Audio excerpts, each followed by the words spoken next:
Bismillahirrahmanirrahim. Prophet Muhammad sallallahu alaihi wasallam, he said in a hadith by Abu Hurairah radiallahu anhu, the riwayah is in Bukhari.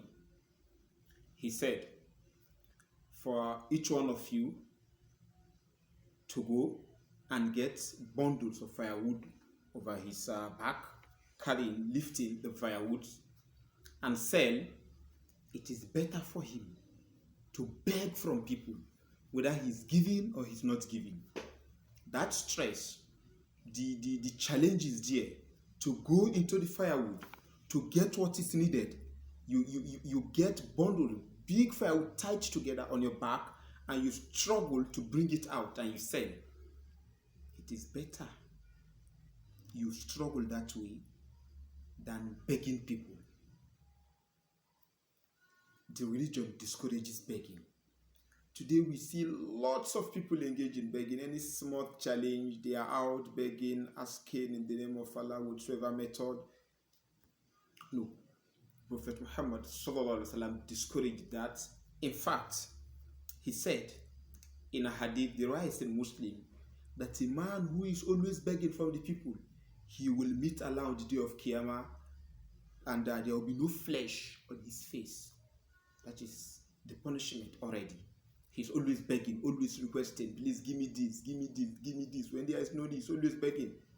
He will meet Allah on the day of Qiyamah with his face having no flesh. In yet another hadith, he said, whoever always asks unnecessarily and he's asking to get increase. You know, some of those begging or asking today, they already have something, but they need to remain on the business. Subhanallah. They need to keep begging to have more increase. Prophet said, you ask people to have increase. He said, you are asking only for a live coal. A live coal, your own share of hellfire. He said, you should ask little or you should multiply in your asking. Meaning, it's left for you to take your share of that live coal in a little way or let it become big, in a way discouraging it. So it means the more you ask, the more that live coal is piled up for you. Ordinarily, it is forbidden. It is in fact forbidden to beg. There are 3 instances that a Muslim is allowed to request or to ask from people, as narrated in the hadith of Muslim. One is someone who is indebted. He's in debt, and a lot of people are over him, always asking.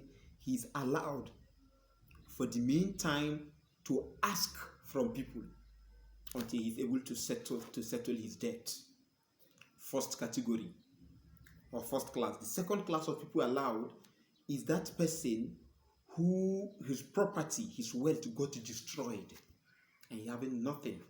He's allowed to request, to beg until, or he's allowed to effort within that period that he'll be able to have something that will sustain him. Not that you now keep asking until you accumulate and become, no, you become rich again. No, just what will sustain you for that meantime. Then the last one is someone who is affected by serious poverty, that he has nothing to eat at that particular time. He's allowed to ask just to get what he will be able to sustain his life immediately. But today, some people have taken it as their business. Grade of beggars. You see some that they are even more stronger than you. You see some that what Allah has bestowed upon them through the means of begging or any other source is even higher than you.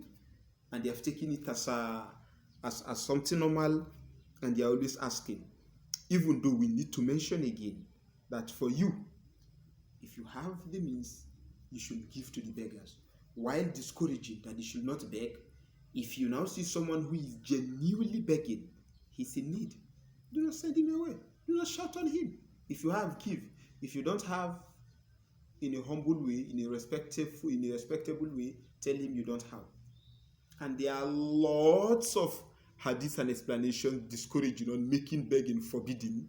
We are only just mentioning this brief as a reminder that except you are necessitated and you are one of these 3 people, you are one of these 3 classes, these classes we've mentioned, class of people, you are not allowed to beg.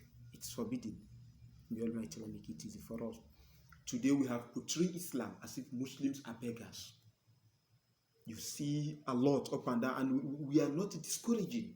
So in a way, let us discourage some of them. I said in a humble way, you call them, discuss with them, try to know their problem. What is their need? Some of them, they have what can sustain them, but because they are not aware of this hadith, or because it is a business that is very, very profitable to them, they don't want to leave the action. May Allah make it easy for us. Assalamu alaikum wa rahmatullah.